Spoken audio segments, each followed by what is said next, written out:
नालंदा में एक बार फिर से मध्याह्न भोजन में छिपकली मिलने का मामला सामने आया है। घटना हिस्सा अनुमंडल के मध्य विद्यालय हरबंसपुर मड़वा का बताया जा रहा है, जहां खाने में छिपकली मिलने से 3 दर्जन से अधिक बच्चे बीमार हो गए हैं। बीमार बच्चों को अनुमंडलीय अस्पताल में भर्ती कराया गया है। बच्चों ने बताया कि मिड डे मील में छिपकली मिली है। वहीं बच्चों में उल्टी दस्त की शिकायत मिलने पर स्कूल में हड़कंप मच गया। फिलहाल बच्चों की स्थिति सामान्य बनी हुई है। मामला है एक हरबंसपुर मरवा स्कूल है जी जी। वहाँ कुछ बच्चे वो मीटिंग कर रहे थे, तो तत्क्षण हमने यहाँ एसडीएम सर को फ़ोन किया है।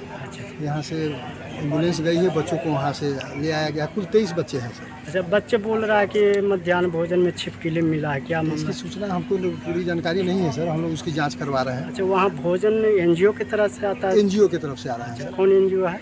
एनजीओ जी, खाना में छिपकली निकला था मध्याह्न भोजन में? जी। तो खाना खैला के बाद तबीयत खराब हो गया? जी। क्या नाम है? गोलू कुमार। कहाँ घर हुआ? हरबंसपुर। और कितने बच्चे तक का तबीयत खराब हुआ? कम से 20 से ऊपर। हैं? 20 को से ऊपर।